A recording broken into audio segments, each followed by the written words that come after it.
Kita hari ini kita akan belajar tentang manufacturing cost, kemudian general cost, dan juga analisa kelayakan. Sorry. Terlihat ya?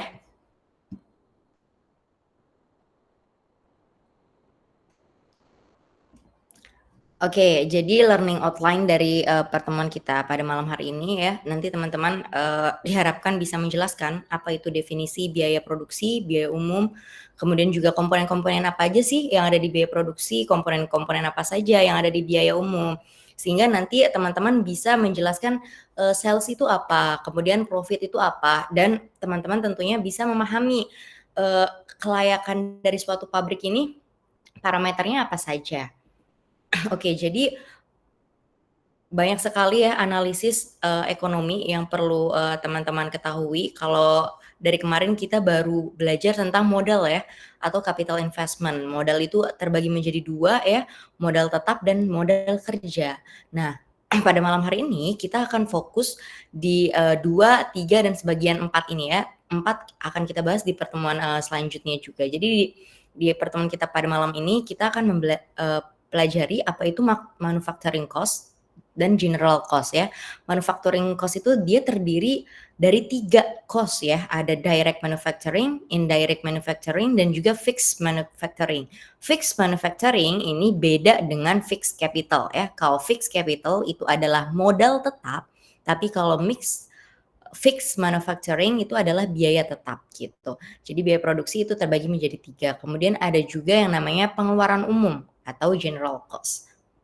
Jadi kita lihat ini adalah seperti biasa ya, ini ada tabel estimasi manufacturing cost. Jadi manufacturing cost atau biaya produksi itu adalah jumlah semua biaya langsung, biaya tidak langsung, dan biaya tetap yang timbul akibat pembuatan suatu produk. Yang mana aja sih komponen DMC, IMC, dan FMC gitu ya.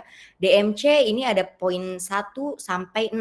Ada raw material, ada labor, ada supervision, maintenance, and plant supplies, royalties and patent, dan juga utilitas. Kemudian di indirect ada payroll, laboratory, plant overhead, packaging, and then shipping. And fixed manufacturing cost ada depresiasi, property tax, dan juga insurance. Kira-kira ada yang tahu nggak ya kenapa kok di biaya produksi itu tuh ada utilitas lagi ya, Bu? Ada yang tahu nggak kira-kira? Kenapa ya di biaya produksi itu ada utilitas lagi? Ingat nggak kemarin utilitas adanya di mana?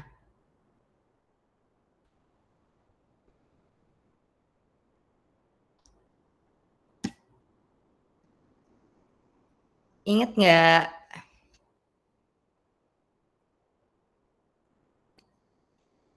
Sebentar Bu, lagi nyeruput mie Bu. Ingat nggak EGIF? Utilitas kemarin adanya di mana EGIF?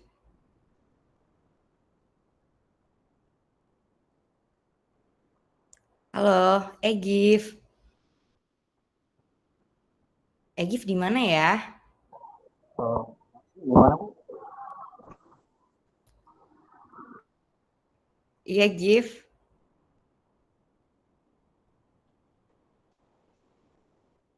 Halo, EGIF. Halo Ibu. Apa Iya, suara saya terdengar ya Bu? terdengar. Kemarin tuh utilitas adanya di mana ya, GIF? Oh,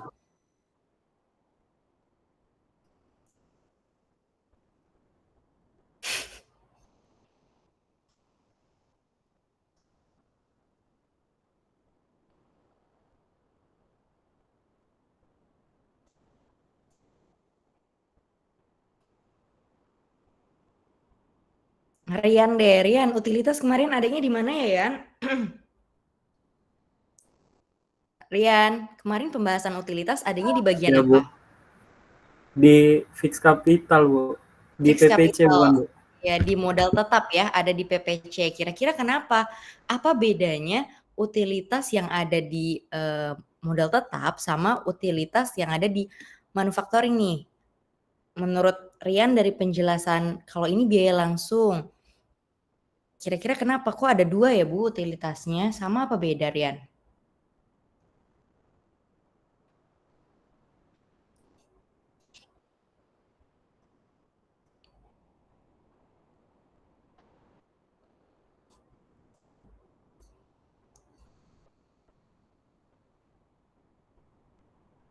Gimana, Rian?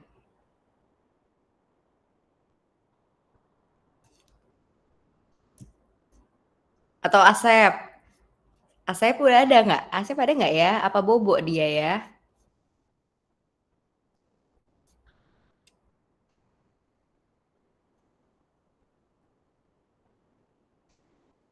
Asep. Nggak ada kayaknya Asep ya. Sandi. Ada, Bu. Oh ada Septian. Gimana Sep? Apa bedanya Sep? Utilitas yang di fixed capital ya ada utilitas tuh. Terus di sini di manufacturing juga ada utilitas. Kira-kira menurut Asep nih, bedanya apa? Bedanya kan Bu, kalau misalnya di utilitas di manufacturing itu kan kayak yang semacam ini Bu, utilitas yang diperlukan pada saat proses produksi. Misalnya kayak steam, air proses, itu kan termasuk dari utilitasnya. Dan utilitasnya kan utilitas manufaktur. Nah, sementara untuk kalau misalnya utilitas dari fixed cost itu sendiri kan seperti listrik, kelistrikan gitu Bu. Oke, jadi, tadi penjelasan, Asep, benar yang terkait, utilitas di manufaktur itu pada saat utilitas yang biaya-biaya terkait utilitas pada saat proses produksi gitu ya. Misalnya beli, bahan baku, beli steam-nya misalkan ya, atau beli, airnya gitu, itu untuk biaya produksi di utilitasnya. Tetapi yang perlu teman-teman ingat, kalau fixed capital ya, itu adalah biaya yang jangka panjang ya, jangka panjang. Artinya walaupun utilitas ini ada di fixed capital, tetapi itu kaitannya adalah dengan alat, dengan peralatan-peralatan utilitas ya dalam jangka panjang. Itu bedanya ya. Takutnya nanti teman-teman confuse kok di fixed capital ada utilitas, kemudian di manufacturing cost ada utilitas. Itu sama apa enggak ya, Bu? Itu beda ya. Jadi perlu diingat kalau fixed capital itu adalah harapannya itu biayanya dalam jangka panjang, modal untuk membelikan sesuatu yang dipakai dalam jangka panjang. Oke. Nah, ini ya tadi penjelasannya ada bahan baku ya. Nanti teman-teman menghitung bahan baku teman-teman ya. Eh, Kayaknya udah pada ngitung pakai ini ya, kemarin pakai apa? GPM ya. Pakai GPM, pakai GPM itu bisa untuk raw material. Nanti teman-teman lihat di sumber-sumber informasi ada Chemical Market Report, kemudian ada Indo Chemical dan situs perdagangan online lainnya.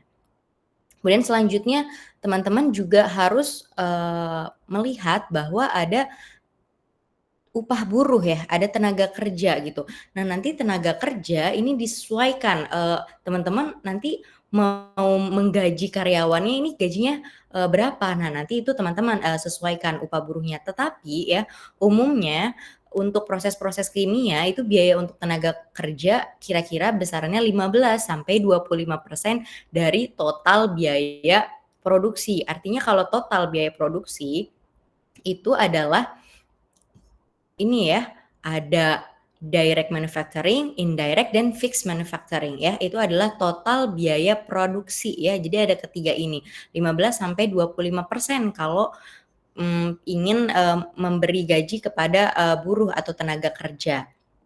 Kemudian selanjutnya ada supervision atau ada pengawasan.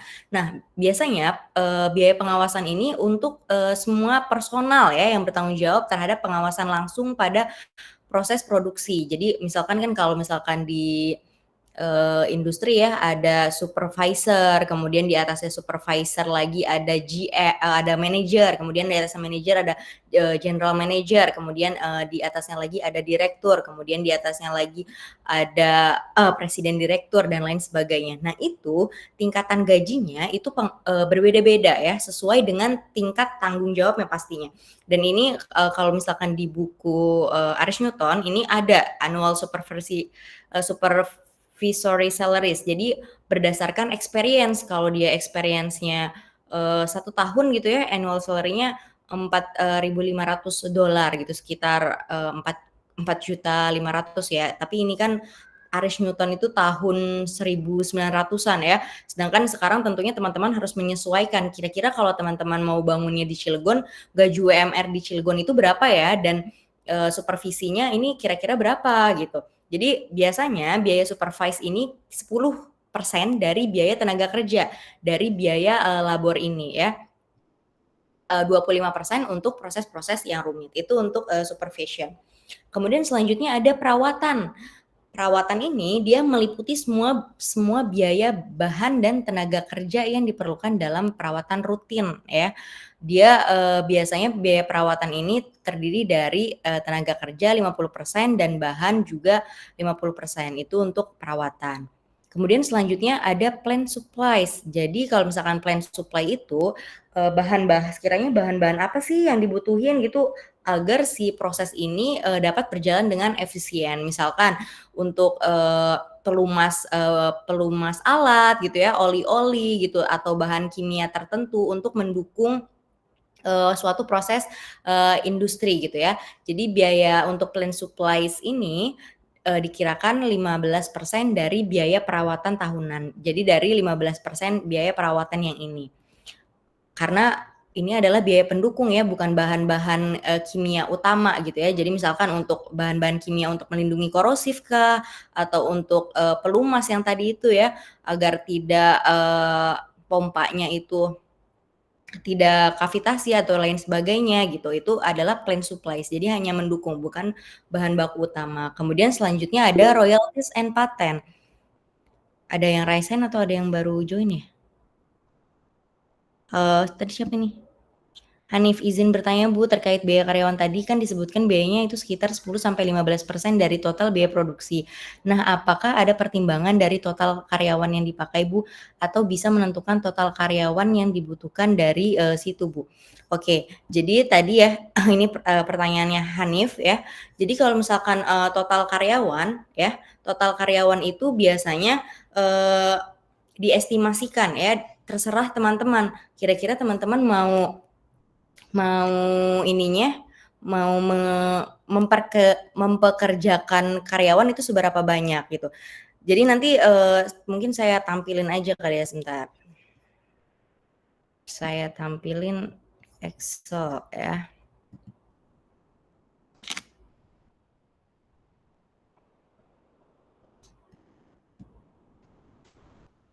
Terlihat nggak ya? Nip, kelihatan nggak ya Nip?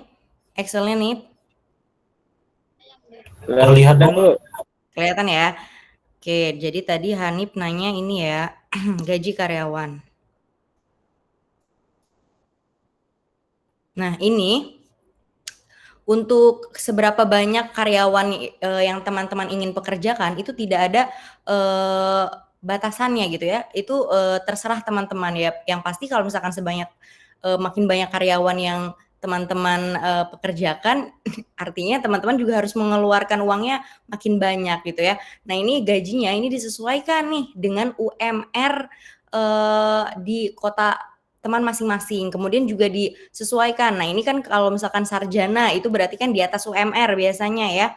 Kemudian misalkan kalau SMA itu pas di UMR seperti itu. Nah, ini biaya direktur utama yang tadi Ibu bilang dia masuknya ke supervisi ya, supervisi. Jadi berapa persen dari karyawan biasa itu. Seperti itu nih. Apakah menjawab Hanif? Kalau tunjangan gitu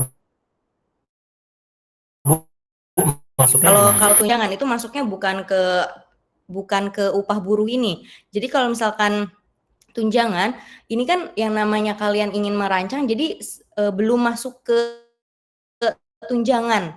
Jadi masuknya nanti tunjangan setelah merancang pabrik. Jadi kan ini belum kalian tuh ingin menganggarkan biaya kalau misalkan plan-nya itu belum berdiri. Jadi baru anggaran biayanya aja, tapi belum ada tunjangan pabriknya, belum ada tunjangan gaji karyawan yang meliputi tadi apa misalkan tunjangan itu hari Idul Fitri atau hari Natal dan lain sebagainya, itu belum termasuk gitu ya. Nah kemudian, nanti kalau misalnya ada yang mau tanya, biar Ibu nggak baca kolom chat langsung ini aja ya, langsung, buka mikrofon ya. Karena di sini Ibu nggak bisa, lihat, nggak kayak Zoom gitu ya. Kemudian selanjutnya ada royalties and patent ya. Terus, royalties and patent ini diperkirakan 1-5% dari harga penjualan produk. Nah, seperti yang teman-teman tahu ya, teman-teman juga di sini udah mulai, baca paten ya, bahwa semua proses manufaktur itu sebenarnya dilindungi dengan paten. Nah, kalau teman-teman menggunakan proses, paten ya, misalkan nih teman-teman mau bangun pabrik ya, terus teman-teman pakai tuh paten A nih, misalkan pakai paten A. Nah, teman-teman itu harus membayar royalti dari, paten A itu. Nah, perkiraannya itu adalah 1-5% dari harga penjualan produk teman-teman, seperti itu.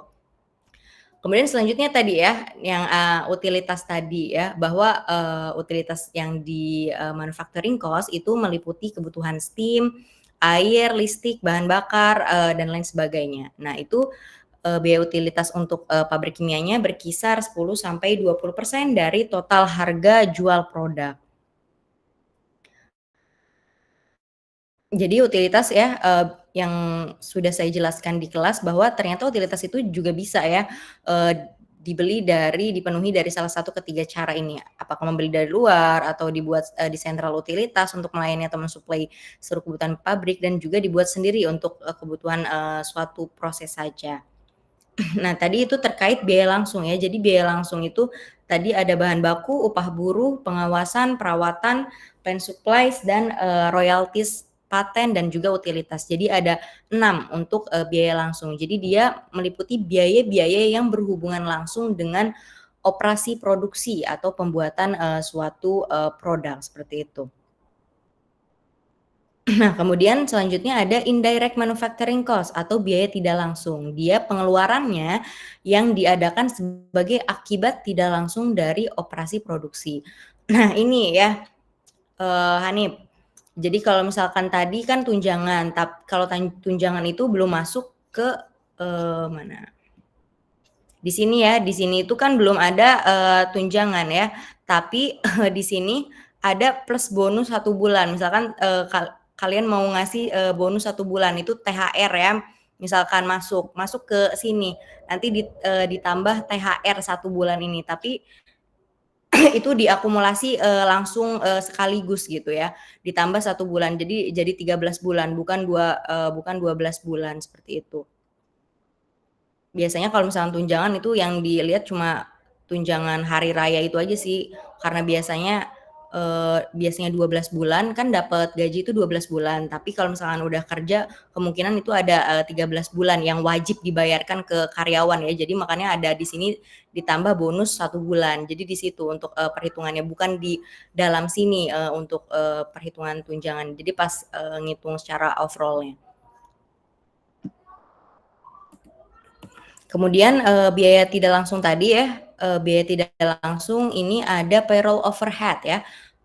Payroll overhead itu juga semua perusahaan harus, rutin ya membayar pensiun, orang-orang yang cuti juga tetap harus dibayarkan, gajinya ya. Kemudian juga asuransi karyawannya jika memang ada asuransi atau BPJS dan lain sebagainya ya, itu masuknya ke payroll, overhead, dan secara keseluruhan itu biayanya 15-20% dari biaya tenaga kerja atau 15-20% dari labor. Kemudian selanjutnya ada laboratorium. Nah, laboratorium ini masuknya di sini ya, kalau dari kemarin di, fixed capital itu belum ada laboratorium ya, belum disinggung terkait laboratorium. Nah, di sini laboratorium masuknya ke manufacturing cost gitu ya. Jadi, laboratorium ini juga, bergantung ya, tapi rata-rata itu 10-20% dari biaya tenaga kerja atau labor cost gitu. Kemudian selanjutnya ada plant overhead.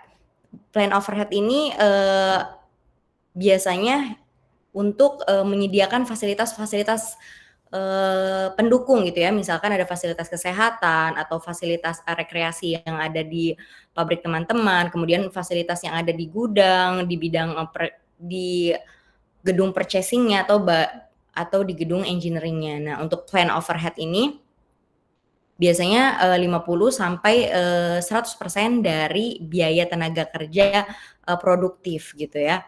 Kemudian selanjutnya ada pengepakan. Nah, packaging ya. Kalau dari kemarin juga belum ada disinggung terkait packaging. Nah, di sini packaging adanya di sini. Biaya kontainer untuk pengepakan itu sangat tergantung pada sifat-sifat kimia dan sifat-sifat fisik dari produk nilainya. Nah, total biaya pengepakan itu sebagai persentase terhadap harga jual manufacturer slice untuk berbagai industri. Nah, ini biasanya ya untuk pharmaceutical itu 35% total packagingnya dari manufacturer sales-nya. Artinya dari biaya manufakturnya 35% ya. Sedangkan kalau untuk food product itu sekitar 24%. Karena ini sifatnya estimasi ya. Kita ingin mengajukan anggaran gitu ya. Apakah memang pabrik kita ini layak dibangun atau tidak. Makanya ini berdasarkan persentase gitu ya. Karena kita belum benar-benar merancang nanti kira-kira ada berapa plastik ya yang akan kita gunakan atau ada berapa polybag yang akan kita gunakan, ada berapa kontainer yang akan kita gunakan itu belum ya. Karena untuk anggaran ini agak lumayan sulit jika ingin sedetail itu karena kita menghitungnya berdasarkan kemarin ya, berdasarkan fixed capital gitu, berdasarkan alat-alat utamanya saja. Kemudian selanjutnya di sini ada pengapalan atau shipping. Nah, jadi banyak sekali produk-produk kimia itu dijualnya secara FOB. Maksudnya gimana sih Bu FOB? FOB itu adalah free on board. Jadi ceritanya misalkan industri nih ya, metanol dijualnya di Cilegon gitu ya. Terus kalian mau beli metanol dari Cilegon ke Lampung gitu ya. Kan itu ada biaya kapalnya ya. Tetapi kebanyakan industri itu FOB itu ya jadi gimana ya? Sistemnya itu adalah FOB. Jadi biaya pengapalannya itu tidak dipertimbangkan. Jadi udah include. Jadi misalkan jual metanolnya itu 1 juta gitu ya, 1 juta per kontainer misal. Nah itu udah include sama FOB gitu, udah include sama biaya pengapalan, pengepakan dan lain sebagainya. Udah sampai ke Lampung. Tapi ada beberapa juga produsen gitu ya, yang dia tuh ngejualnya belum include sama biaya transportasi gitu. Jadi kalau misalkan udah include, udah sampai ke tempat, sampai ke Lampung, terima beres itu FOB-nya sama dengan 0 karena biaya pengapalannya itu tidak dipertimbangkan. Tapi lain halnya kalau misalkan si produsen itu ya dia nggak ada FOB, jadi biaya pengapalannya ditanggung sama kalian, kemudian juga jenis kendaraannya juga ditanggung sama kalian gitu. Jadi kalau FOB-nya sistemnya adalah FOB itu nanti di sininya pengapalan atau pengangkutannya itu sama dengan 0 ya, tidak diperhitungkan. Itu adalah FOB atau free on board. Seperti itu untuk biaya tidak langsung. Kemudian selanjutnya itu ada biaya tetap ya.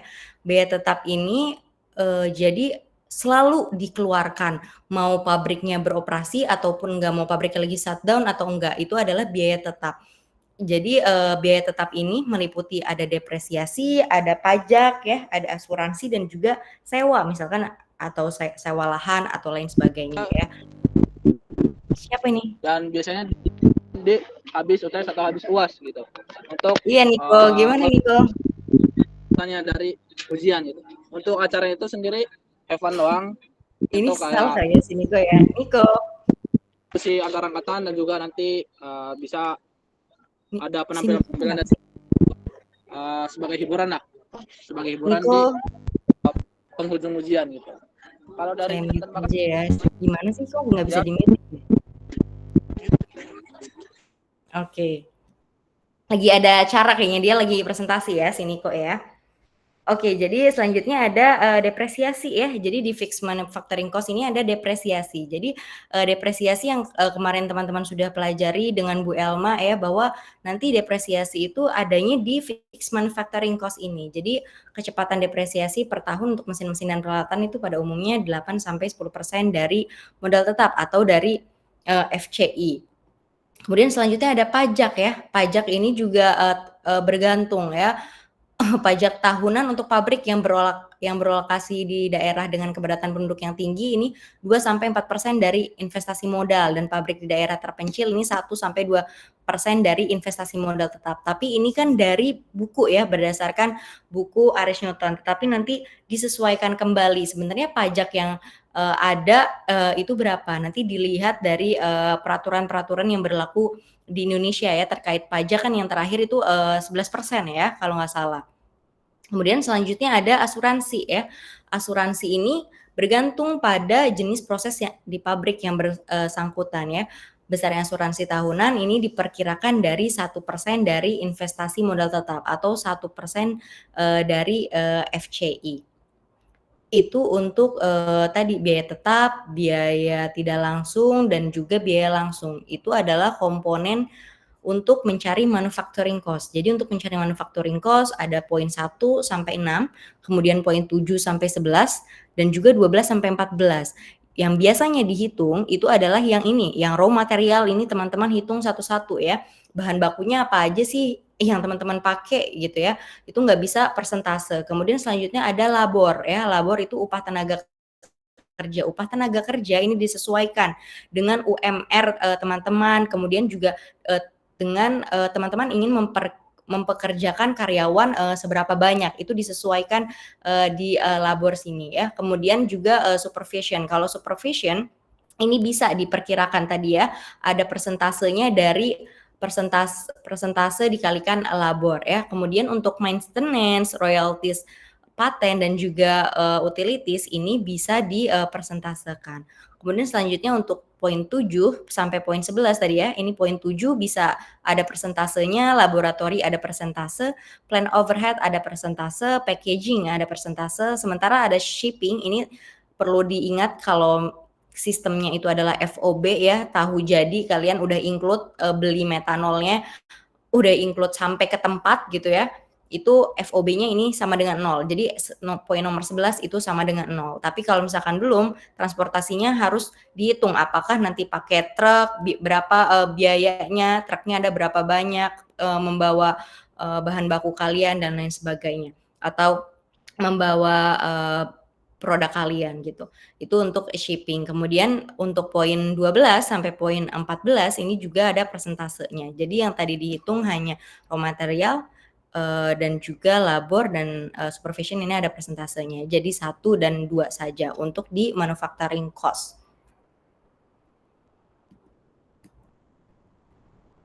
Kemudian selanjutnya ada biaya umum. Biaya umum ini adalah general expense ya. Jadi kalau biaya umum, yang namanya umum ini sangat-sangat umum ya. Jadi meliputi biaya apa aja, yaitu ada biaya administrasi, kemudian biaya penjualan produknya ya. Untuk ngejual produk kan kalian butuh sales marketing ya.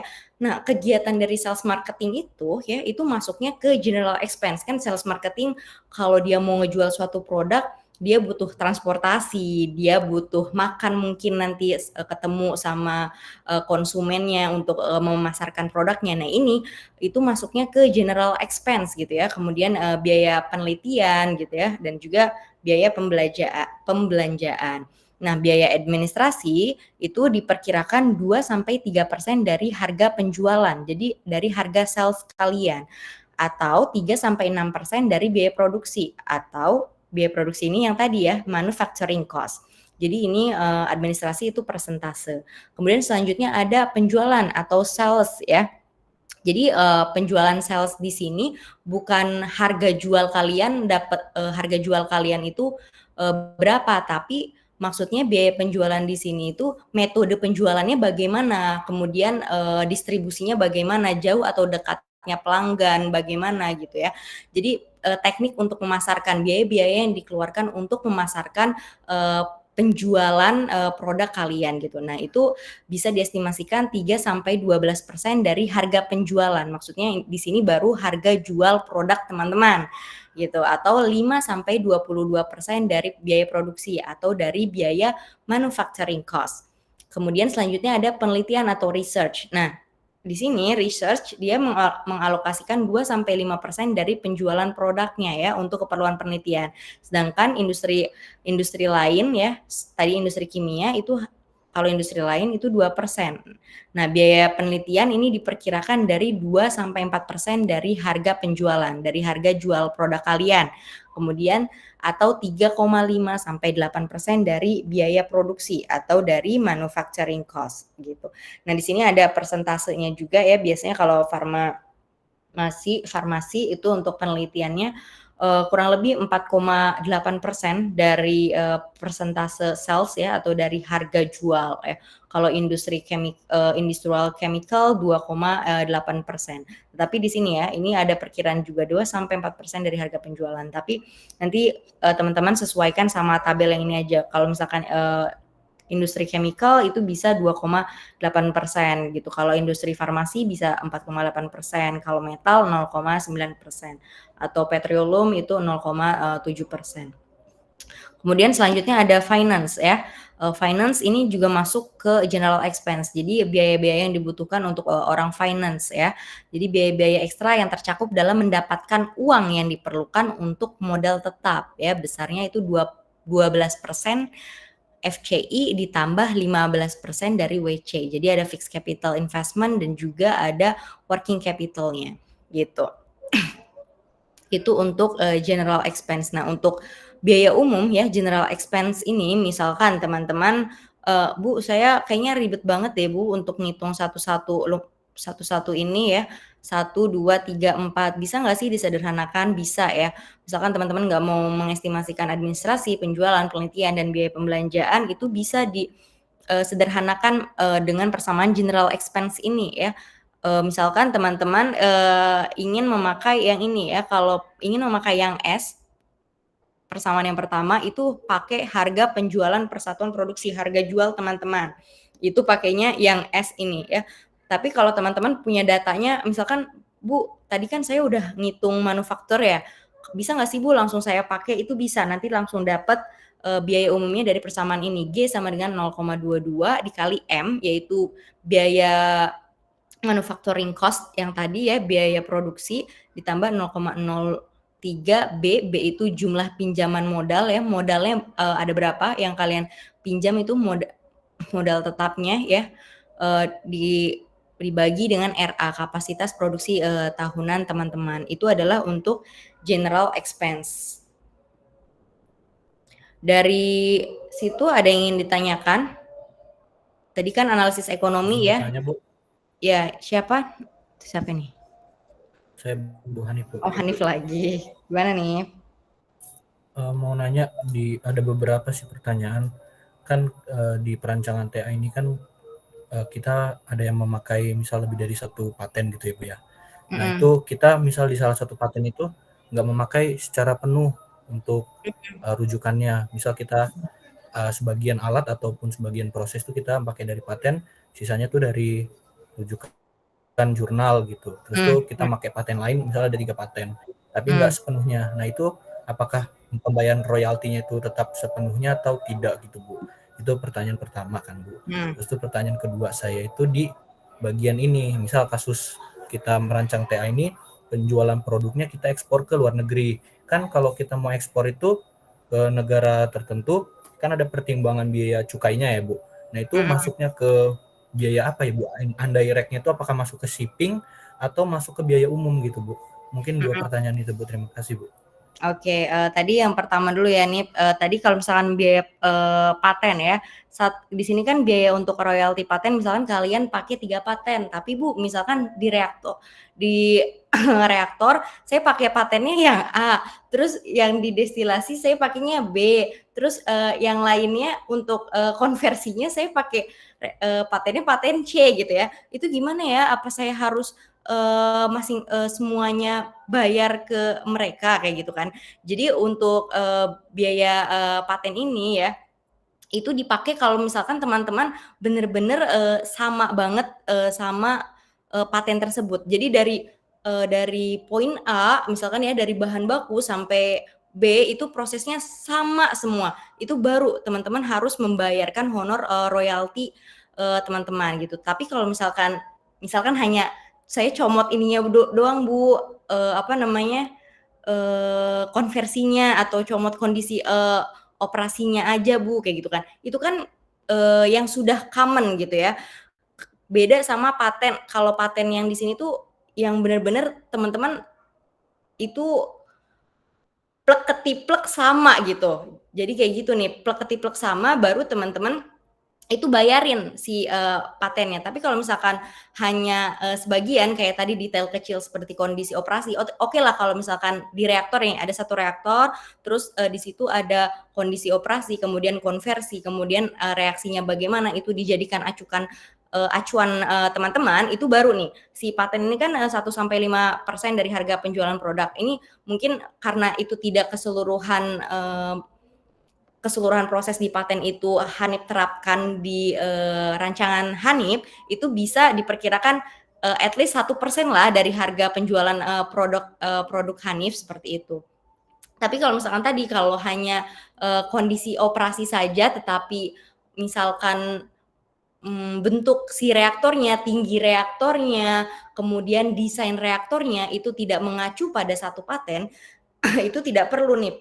Jadi kalau misalkan pembayaran royalti paten ini yang benar-benar menjiplak gitu ya. Biasanya kalau misalkan paten itu ya kita membeli si paten tersebut gitu. Kalau misalkan nggak beli tapi ya itu kita bayar royalti karena sudah melihat paten dia kayak gitu. Tapi kalau misalkan yang kayak Hanif lihat dari US paten itu kan sudah dipublikasikan ya. Kalau misalkan biasanya kalau sampai 1-5% ini belum dipublikasikan gitu. Jadi makanya harus bayar nih royaltinya, bayar honor ke orang yang buat paten tersebut seperti itu nih. Kemudian selanjutnya tadi apa ya pertanyaan selanjutnya? Itu ya kalau gimana nih tadi kalau mau impor ya nih ya? Begini Bu. Iya kalau ekspor Bu, kalau kita jualnya ke negara lain kan ada pertimbangan biaya cukai di negara tersebut. Nah itu masuknya ke shipping atau ke biaya umum gitu Bu?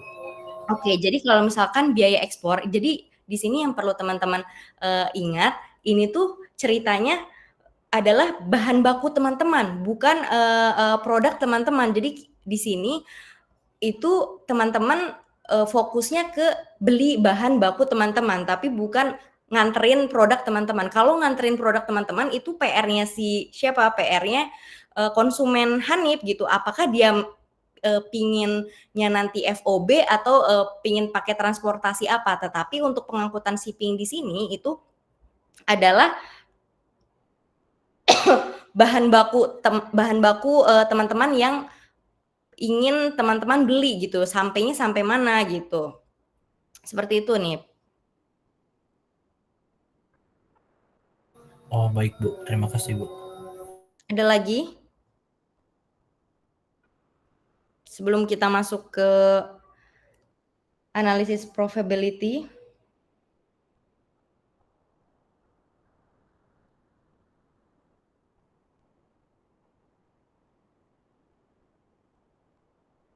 Oke, jika tidak ada kita next ya. Kemudian selanjutnya ya, tadi kita udah bahas ada analisis ekonomi, yang ini sudah kita bahas ya, FCI. Kemudian manufacturing cost juga sudah kita bahas, general cost juga sudah kita bahas. Akhirnya ketika teman-teman itu sudah menghitung dari poin 1 sampai poin 3, akhirnya di sini yang pertanggungjawaban teman-teman. Akhirnya teman-teman menganalisa nih, apakah pabrik teman-teman ini layak berdiri secara ekonomi. Untuk mengetahui kelayakan pabrik teman-teman itu ada berbagai cara ya untuk merepresentasikannya. Jadi ada berdasarkan percent return on investment atau biasanya common disebut dengan ROI. Kemudian ada PO time atau POT ya. Kemudian ada break even point atau BEP. Dan yang terakhir ada dan D itu ada shutdown point atau SDP, dan yang terakhir ada discounted cash flow. Untuk discounted cash flow ini akan kita bahas di pekan depan ya. Nah, kita akan lihat apakah sebenarnya nanti pabrik teman-teman itu layak atau tidak. Seperti yang sudah saya jelaskan bahwa teman-teman di ekonomi pun, teman-teman itu sudah melakukan penilaian risiko atau risk assessment. Untuk apa? Untuk menentukan standar risiko teman-teman ini high risk atau low risk gitu ya.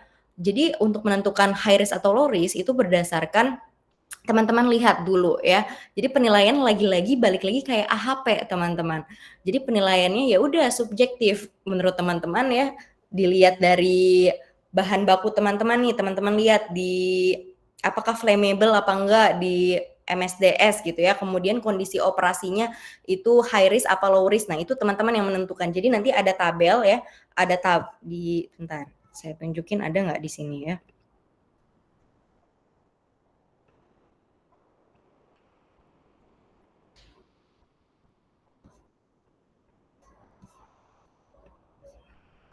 Kayaknya nggak ada di sini ya. Jadi nanti ada tabel teman-teman nanti ada tabel low risk sama high risk. Kemudian yang di sebelah kirinya itu nanti teman-teman bahan baku teman-teman, kondisi operasi bahan baku teman-teman ada apa saja, kemudian flammable-nya tinggi atau tidak, korosifnya itu tinggi atau tidak, beracun atau tidak, toksisitasnya seperti itu. Nanti penilaiannya berdasarkan teman-teman. Akhirnya teman-teman bisa menilai bahwa pabrik teman-teman ini high risk atau low risk. Nah, penilaian high risk atau low risk ini dibutuhkan untuk menganalisa kelayakan dari pabrik teman-teman. Jadi di sini ada tabel estimasi keuntungan ya. Ada penjualan sales ya, biaya produksi, biaya umum yang tadi biaya produksi biaya umum sehingga didapatkan biaya total atau manufacturing cost.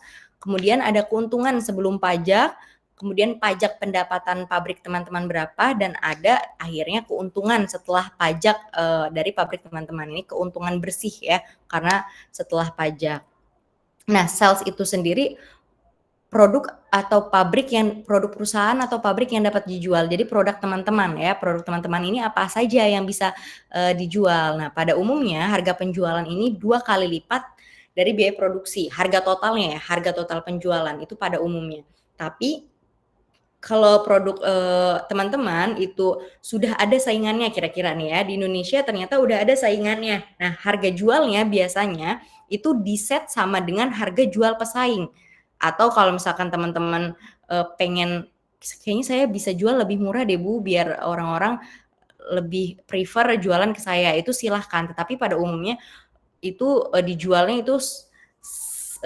dijualnya sebanding sama harga pesaingnya. Jadi mungkin konsumen bingung pilih yang mana ya gitu. Tapi kalau misalkan teman-teman pingin lebih murah juga silahkan gitu. Misalkan di bawah 100 perak gitu ya, yang lainnya jual 100.000, teman-teman jual 99.999 gitu misalkan. Itu adalah sales. Kemudian selanjutnya ada profit. Nah, profit ini keuntungan ya, atau keuntungan itu dapat didefinisikan sebagai kelebihan pendapatan setelah dikurangi dengan biaya-biaya pengeluaran ya. Jadi keuntungan itu ada 2 macam. Ada keuntungan sebelum pajak pendapatan dan juga ada keuntungan setelah pajak pendapatan, which is keuntungan setelah pajak pendapatan ini adalah keuntungan bersih gitu ya. Karena sudah dikurangi dengan pajak pendapatan dari pabrik teman-teman. Karena pabrik itu setiap tahunnya itu harus lapor ya, harus lapor pajak. Sebenarnya pabrik ini harus bayar pajak berapa, dari apa? Dari pendapatan pabrik teman-teman, seperti itu. Tadi yang sudah saya jelaskan ada beberapa metode untuk menyatakan keuntungan. Yang tadi belum saya singgung, ini ada yang paling kasar, ada percent profit on sales. Jadi berdasarkan harga jual ya. Jadi di sini nanti didapatkan persen profit sebelum pajak dan juga persen profit setelah pajak. Nah, ini yang common digunakan yaitu adalah ROI atau return on investment. Nah, ini digunakan untuk mengetahui persenan. Biasanya yang namanya persen itu artinya persenan. Berapa persen kecepatan tahunan di mana keuntungan-keuntungan akan mengembalikan investasi modal. Jadi berapa persen sih, berapa persen tahun gitu ya, berapa persen tahun keuntungan, akhirnya si FCI itu dia dapat dikembalikan lagi gitu ya. Misalkan FCI-nya $1 juta, $1 juta-nya itu udah dikembalikan. Kecepatannya berapa persen gitu. Itu adalah ROI gitu ya. Jadi makanya kenapa teman-teman harus menghitung FCI-nya dulu gitu ya. Ini nanti bisa pakai persamaan ini ya. PRB ini yang sebelum pajak, kalau PRA ini yang setelah pajak. Yang IF-nya ini adalah investasi modal tetap. RA-nya itu kapasitas produksi tahunan. PB-nya itu keuntungan sebelum pajak, PA-nya itu setelah pajak. Nah, ini ya, ternyata kenapa Bu perlu analisis resiko terlebih dahulu, karena untuk ROI itu ada namanya MAR ya, disebutnya MAR, Minimum Acceptable Return on Fixed Capital Investment. Jadi seberapa yang di-accept ya atau yang diterima, batas minimumnya itu berapa untuk mengembalikan modal tetap yang sudah teman-teman pinjam dari investor gitu ya. Nah, tetapi di sini tabelnya itu before tax ya, jadi sebelum pajak. Kalau pabrik teman-teman itu tergolongnya chemical industry ya, industrial chemical misalkan, dan teman-teman itu low risk ya, itu minimumnya ini 11% ya, harus kecepatan tahunannya 11%, nanti hasil ROI-nya itu 11%. Kalau misalkan kurang dari misalkan 5% ya, artinya itu teman-teman malah resikonya sangat tinggi ya, resikonya sangat tinggi karena artinya teman-teman sangat lama untuk mengembalikan modal ke investor. Kan kalau misalnya investor pinginnya ya dia balik modalnya cepat gitu ya, artinya ini minimum acceptable ROI-nya kalau untuk industrial chemical ini yang di-accept itu 11% untuk kategori low risk. Tapi kalau untuk kategori high risk karena dia lebih riskan, resikonya tinggi ya, jadi ROI-nya juga minimumnya, batas minimumnya dia lebih tinggi daripada yang low risk ya. Lebih lama gitu kalau misalkan yang high risk sekitar 44% itu untuk ROI gitu ya. Nah, ini tadi ya MAR itu atau minimum acceptable return of investment, itu pengembalian investasi minimum yang berfungsi sebagai ambang batas daya tarik alternatif investasi. Jadi investor itu tidak akan melihat neraca masa teman-teman, perancangan destilasinya teman-teman seperti apa. Yang dilihat oleh investor itu adalah ROI, POT, kemudian SDP dan juga BEP. Nah, salah satunya tadi nih ROI. Makanya yang dilihat ini adalah persenan ini yang dilihat oleh investor gitu. Nah, selanjutnya di sini ada venture profitability. Ini kurang lebih kaitannya sama persenan ROI tadi, tapi nanti ini tidak teman-teman perhitungkan untuk venture profitability ini. Nah, ini yang kedua selanjutnya ada payout time ya, yang tadi akan ada ROI, kemudian yang kedua ada POT. Payout time ini kalau tadi kan persenan. Nah, kalau yang ini jumlah tahunan baru. Kalau tadi persen kecepatan, kalau yang ini adalah jumlah tahunan di mana investasi modal tetap dapat dikembalikan dengan keuntungan-keuntungan yang dihitung, tetapi belum dengan pengurangan depresiasi gitu ya. Jadi tahun berapa nih si FCI-nya itu sudah dapat dikembalikan, berapa tahun si modal tetap ini bisa dapat dikembalikan. Nah, di sini lagi-lagi ada berdasarkan analisis resiko. Kalau tadi minimum untuk ROI, kalau untuk POT ini adalah maksimum. Yang maksimum diterima untuk POT kalau low risk itu 5 tahun ya. 5 tahun itu maksimum diterima kalau bisa modal tetap. Kalau misalkan lebih dari 5 tahun itu bagus apa enggak? Enggak ya. Misalkan industrial chemical-nya kalian dapat 10 tahun. Artinya kalau 10 tahun kan lama kalian untuk mengembalikan modal investasi ya. Yang diterima itu paling maksimal itu ada 5 tahun. Kalau 1 tahun Bu, wah cepet banget ya. Bagus malah kalau misalkan 1 tahun. Jadi yang dilihat oleh investor ini POT-nya berapa tahun kamu bisa mengembalikan modal tetap kalian gitu ya. Kemudian selanjutnya di sini ada variation of production rate gitu ya. Di sini ada tadi break even point, kemudian juga ada SDP. Nanti kita pelajari. Nah, di sini ada sales ya, sales tahunan total. Garis sales itu yang ini ya. Garis sales yang ini persamaannya itu adalah nilai sales tahunan ya, nilai penjualan teman-teman dikalikan dengan kapasitas produksi teman-teman dibagi produksi maksimum teman-teman berapa banyak nih Z, sehingga nanti didapatkan grafik sales yang ini ya. Ini grafik sales. Nah, kemudian selanjutnya ini ada BEP. Nah, yang paling menonjol ya, yang paling menonjol untuk ditonjolkan di ekonomi teknik itu sebenarnya dari FCI dan lain sebagainya, itu yang paling menonjol ini adalah BEP dan SDP ya. Yang paling menjadi krusial itu adalah BEP dan SDP. Simpelnya yang perlu teman-teman ketahui, jadi BEP itu dia titik di mana total pendapatan teman-teman ya dari hasil penjualan produk itu tepat sama dengan total biaya yang teman-teman keluarkan untuk memproduksinya. Jadi kalau misalnya teman-teman lihat ya di garis, nah ini BEP ya. Jadi BEP ini kan BEP nih ya. Jadi BEP itu titik di mana laba keuntungan itu sama dengan 0. Jadi kalau BEP itu mendefinisikan bahwa pabrik teman-teman itu nggak untung, tapi teman-teman juga nggak rugi gitu. Itu sederhananya untuk BEP. Nah, sebenarnya fungsinya apa sih Bu BEP ini ya? Jadi BEP ini ngebantu teman-teman akhirnya untuk netepin nih harga jual minimum teman-teman itu yang masuk akal berapa. Jangan sampai teman-teman jual metanol ya, jual produk misalkan metanol, teman-teman jual itu 1.000 misalkan ya, itu kan nggak make sense. Sementara pesaing itu jualnya 5.000 gitu ya. Jadi teman-teman akhirnya di BEP ini bisa mengetahui ya toleransi penurunan harga jual teman-teman ini seberapa sih sebelum akhirnya teman-teman mulai rugi gitu ya. Selanjutnya juga si BEP ini akhirnya bisa nih dilihat kalau teman-teman ganti katalisnya, ganti bahan bakunya, apa sih pengaruhnya terhadap BEP? Misal teman-teman ini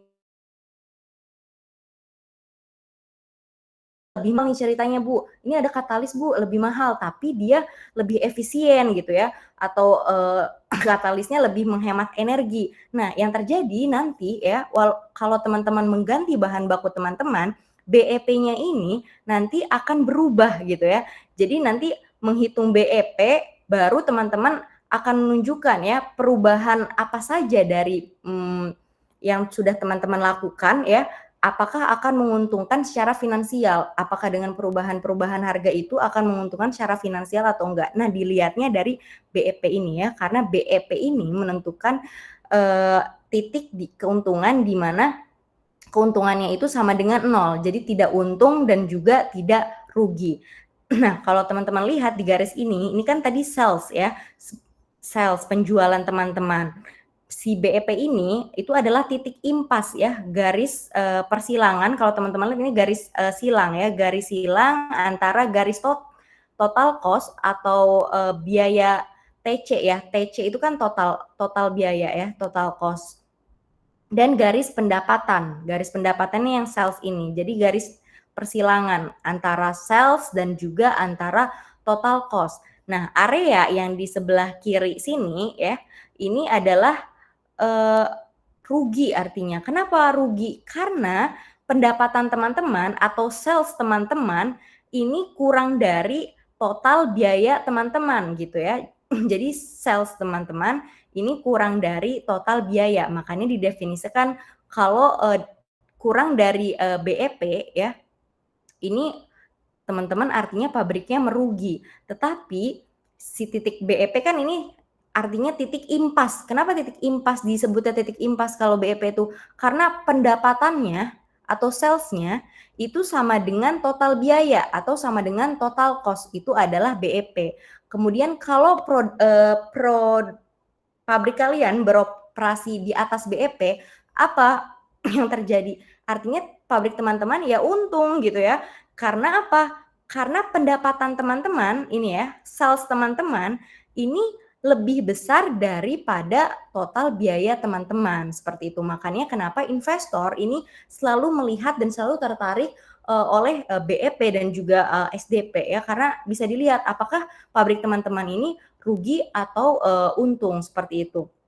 Itu adalah BEP ya. Jadi perlu diingat kalau BEP itu adalah titik di mana total pendapatan yang teman-teman hasilkan dari penjualan itu tepat sama dengan total biaya yang teman-teman keluarkan untuk memproduksi produk teman-teman, seperti itu ya untuk BEP. Jadi yang perlu dihindari jangan sampai kurang dari BEP. Kalau kurang dari BEP artinya nanti ada rugi pabrik teman-teman. Nah ini ya nanti persamaan untuk BEP itu ada, ini SDP ya. Jadi ini kalau persamaan untuk BEP ada FA plus 0,3 dikali RA dikalikan Z per SA min FA min 0,7 dikalikan RA. Nah, FA itu apa sih Bu? FA itu apa? RA itu apa? Ini ada penjelasannya.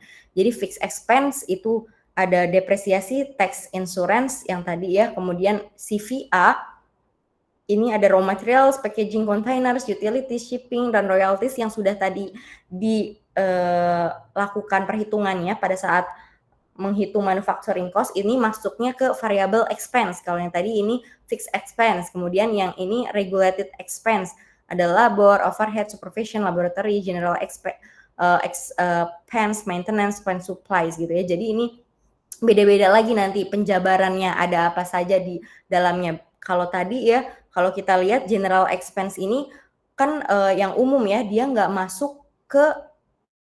bukan masuk ke dalam lingkupan biaya produksi, tapi di sini masuknya ke regulated expense. Jadi nanti tinggal teman-teman lihat general expense-nya ada berapa banyak, laboratorinya ada berapa banyak gitu, sehingga nanti teman-teman ketika sudah mengkelompokkan mana yang FA, mana yang VA, mana yang RA, sehingga nanti didapatkan BEP-nya berapa gitu ya. Nah, kemudian selanjutnya yang terakhir itu adalah SDP nih.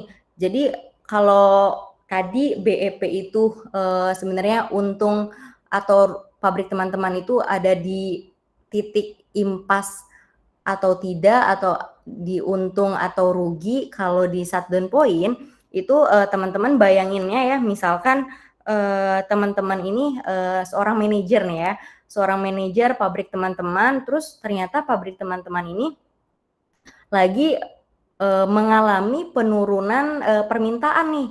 Jadi yang beli kok dikit ya gitu, permintaan produk teman-teman kok dikit ya gitu ya. Sehingga yang terjadi apa? Produk teman-teman ini akan anjlok di pasaran kalau ada resesi atau ada penurunan permintaan dari konsumen ya.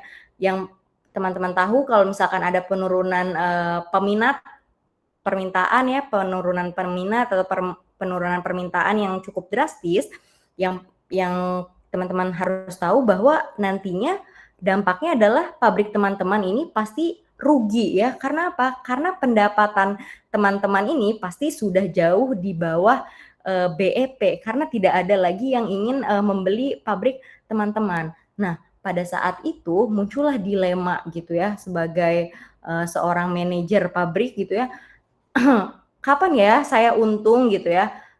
Jadi pertanyaannya lagi bukan, kalau di SDP bukan lagi soal kapan ya saya untung gitu, tapi kalau di SDP pertanyaannya itu jadi kira-kira kerugian saya itu bakal semakin besar kalau saya tetap beroperasi, atau kira-kira lebih baik saya menutup pabrik aja nih sebentar kayak gitu. Jadi bukan lagi ngomongin soal kapan lagi saya untung, tapi udah deh lebih baik saya nutup pabrik dulu, nutup pabrik saya sebentar dulu, nanti saya untung daripada saya tetap beroperasi dengan semestinya tetapi saya rugi gitu ya. Jadi seperti itu kalau misalkan untuk SDP atau shutdown point gitu ya. Jadi kalau misalkan teman-teman nih, misalkan operasinya ya, kita lihat nih di grafiknya. Nah, ini kan grafik SDP ya. Kalau grafik SDP, misalkan operasi teman-teman ya, pabrik teman-teman ini beroperasi di atas garis SDP di sini misalkan ya. Nah, kalau di atas garis SDP artinya lebih baik saya rugi deh Bu, lebih baik saya rugi tapi saya lanjut gitu ya. Jadi situasi produknya misalkan produk yang teman-teman jual ya, meskipun merugi secara keseluruhan gitu ya, tetapi sebenarnya teman-teman itu masih menyisakan sedikit uang nih untuk apa? Untuk menutupi sebagian dari biaya-biaya tetap ya, biaya-biaya tetap teman-teman. Misalkan tadi biaya tetap ada gajinya, kemudian ada sewa pabriknya, itu masih bisa dibuka pabriknya gitu ya, masih bisa beroperasi untuk sementara waktu. Kenapa masih bisa beroperasi sementara waktu? Kalau misalkan grafiknya ini operasinya di atas SDP gitu ya. Jadi kalau misalkan analoginya gini, misalkan teman-teman ini jual jus buah ya, harganya misal 5.000 nih, itu kan namanya pendapatan ya, pendapatan teman-teman 5.000 karena teman-teman menjual buah itu 5.000. Nah, biaya bahan bakunya misalkan cuma 4.000 ya. Artinya teman-teman ini punya sisa uang 1.000 ya. Kemudian uang 1.000 ini teman-teman gunain nih untuk biaya listrik karena pakai blender gitu ya, karena menjual jus buah. Nah, ini artinya lebih baik dapat 1.000 deh, gue nggak apa-apa lebih baik dapat 1.000 daripada nggak sama sekali atau rugi seluruh rugi keseluruhan, nggak bisa bayar biaya apa-apa. Nah itu, jadi dia mempertahankan pabrik walaupun dia tahu dia rugi, tetapi lebih baik rugi daripada nggak dapat sama sekali gitu ya. Kemudian selanjutnya, kalau misalkan ini mencapai akhirnya pabrik teman-teman mencapai nih garis si SDP. Kalau tadi kan case-nya kalau lebih dari SDP.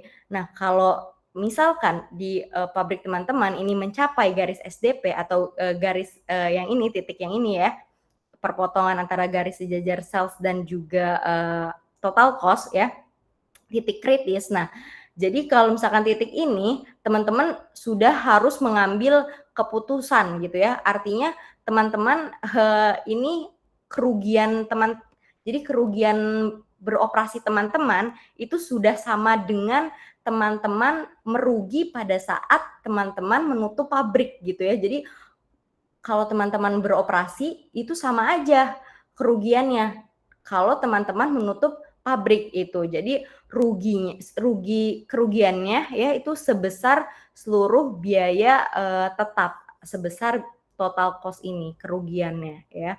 Itu adalah si SDP. Nah, gimana Bu kalau operasinya di bawah SDP ternyata nih saya Bu, operasinya di bawah SDP. Nah, kalau operasinya di bawah SDP, maka teman-teman harus sudah menutup pabrik. Misalkan nanti ini yang krusial ya, pada saat karena ini ekonomi teknik itu di bagian bab paling terakhir ya, akhirnya kok SDP saya nggak nyentuh-nyentuh lebih dari SDP ya Bu, gitu kan, malah di bawah SDP. Nah, artinya apa? Artinya teman-teman harus menutup pabrik teman-teman ya. Jadi teman-teman jual produk, tapi uang yang teman-teman terima itu nggak cukup untuk beli bahan baku teman-teman. Artinya apa? Teman-teman kan kehilangan uang ya, bahkan untuk biaya operasional, untuk biaya-biaya membeli bahan baku aja teman-teman nggak bisa gitu ya. Jadi itu keputusannya dengan situasi seperti itu teman-teman harus segera menutup pabrik gitu ya. Seperti itu kalau misalkan di bawah SDP. Jadi kalau misalkan SDP ini sebenarnya dia ngajarin kita gitu ya, bahwa kalau misalkan di dalam bidang teknik kimia kita tuh harus bisa mengambil keputusan ya. Yang kita tahu bahwa keputusan itu ya itu nggak melulu soal untung ataupun rugi, tetapi juga seringkali kita juga harus melihat apakah kalau misalkan pabriknya ini masih berdiri, kita itu masih layak berdiri atau enggak gitu ya, masih layak berdiri atau enggak, lebih baik menutup atau tetap beroperasi sementara. Itu adalah untuk SDP seperti itu. Nah, untuk persamaannya untuk SDP ya, ini ya, RA sama dengan 0,3 RA per Z, sama-sama komponennya ada RA, ada SA dan juga ada RA. Bedanya tadi ya, kalau yang si BEP ini ada FA, sementara yang di SDP itu tidak ada FA. Nah ini ya, SDP itu adalah suatu titik di mana pabrik mengalami kerugian sebesar fixed cost yang menyebabkan pabrik harus ditutup gitu ya. Jadi kalau udah menyentuh titik si SDP-nya, yaitu kerugiannya itu sudah kerugian teman-teman itu membuka pabrik itu sudah sama dengan teman-teman juga merugi kalau menutup pabriknya gitu. Ada yang ingin ditanyakan? Izin bertanya, Bu.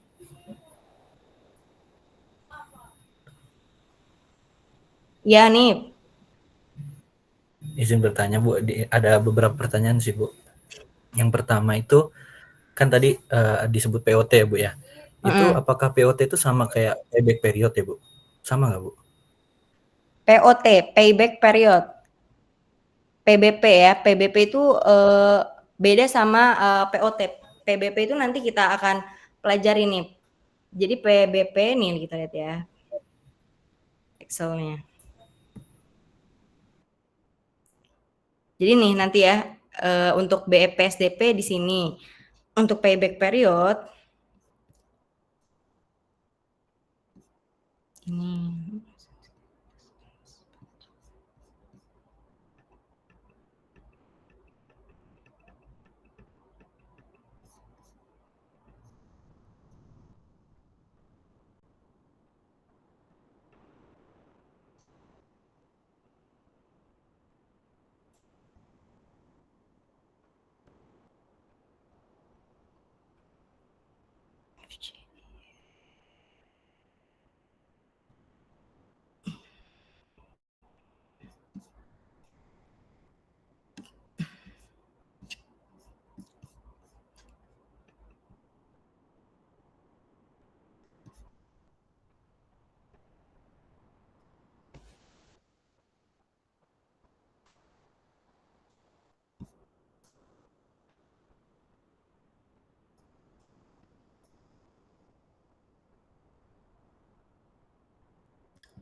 Mana nih? Sebentar ya nih.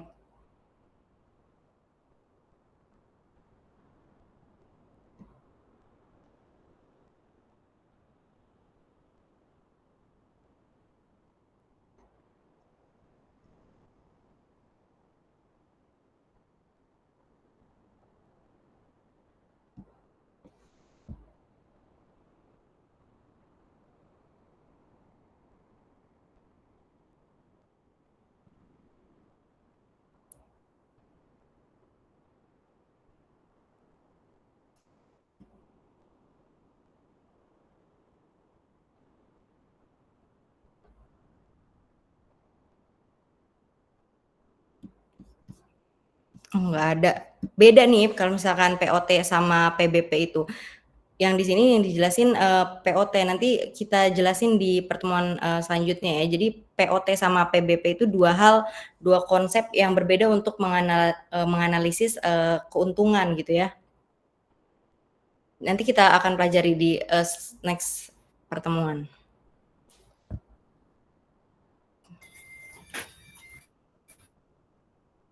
Pertanyaan selanjutnya apa nih? Baik Bu, izin bertanya lagi boleh Bu? Boleh. Misal itu kan di sini untuk analisis kelayakan itu ditentukan dari low risk dan high risk ya Bu. Nah itu untuk penentuan low risk dan high risknya itu kan pasti pakai salah satu dari kondisi operasi. Nah itu rentang untuk menentukan misal low risknya itu tekanan berapa sampai berapa, terus tuh misal di high risknya itu tekanan berapa sampai berapa, atau rentang temperatur yang digunakan, itu ada rujukan tertentunya gitu nggak Bu?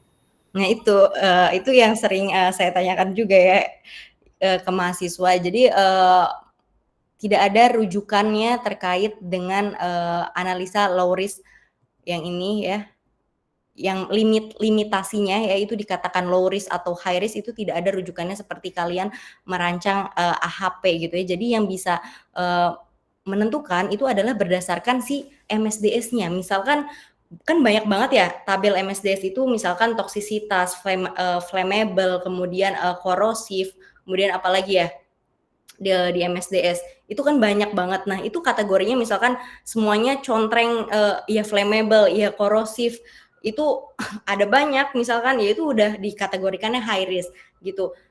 Didukung misalkan kondisi operasinya juga tekanannya itu tinggi. Tetapi kalau misalkan tadi apakah ada rujukannya Bu bahwa kondisi sekian itu dikatakannya low risk atau high risk, itu tidak ada rujukannya nih. Jadi penilaian risk assessment ini berdasarkan subjektif teman-teman, tetapi itu acuannya teman-teman harus melihat dari MSDS teman-teman dan kondisi operasi pabrik teman-teman, seperti itu nih.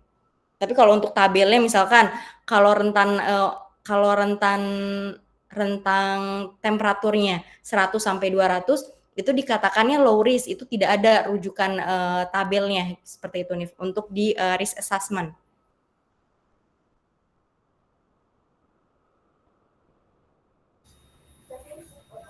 Berarti untuk rujukan risk assessment-nya kan berdasarkan MSDS dari bahannya kan, Bu. Nah, misal Dari itu udah bahannya, dari itu berbahaya gitu kan bahannya.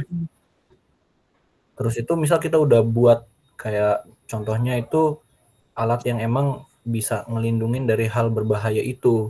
Apakah itu masih bisa dikategorikan sebagai high risk, Bu? Masih, karena alat ya, yang namanya alat itu punya limitasi. Apakah nanti terjadi kebocoran dan lain sebagainya, itu masih dikategorikan sebagai high risk nih.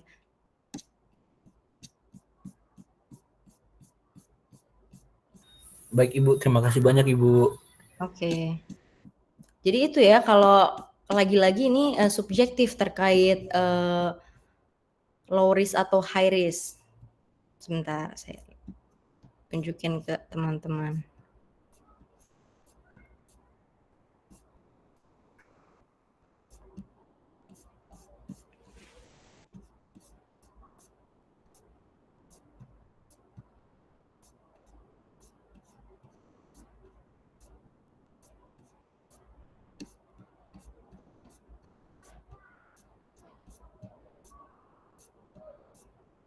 Dan dia malah nggak ada di TA anak ini, nggak ada ini, nggak ada high risk atau low risk, ya seharusnya ada sebelum menentukan analisa kelayakan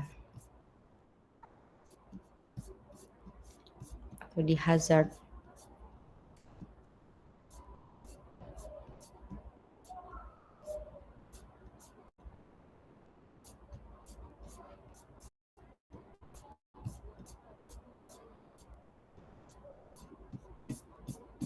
Jadi seharusnya ada ya nanti di bab ini ya, di bab ekonomi teknik. Jadi nanti pada saat sebelum teman-teman membahas analisa kelayakan ya, itu seharusnya sudah ada kategorinya, apakah low risk atau high risk. Jadi ada tabelnya. Ini dari TA senior kalian ini nggak ada tabelnya. Gitu ya, kurang lebih. Tadi ada lagi yang mau nanya? Selain Hanif? Hanif terus dari tadi yang nanya.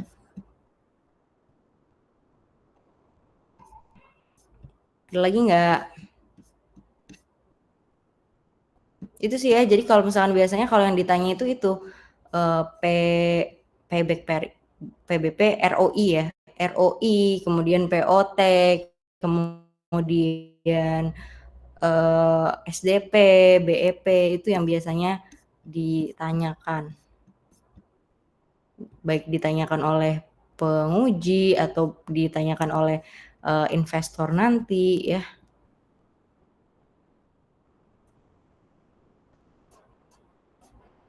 Ada lagi?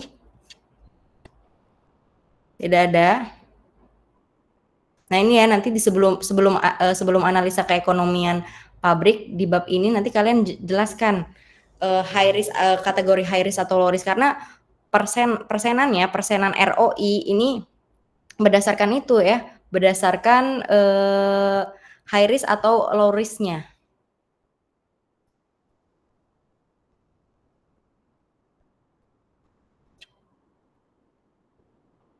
Ada lagi nggak selain Hanif?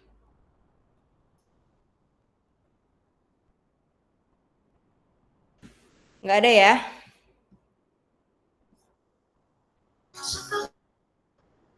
Oke, kalau nggak ada kita absensi aja.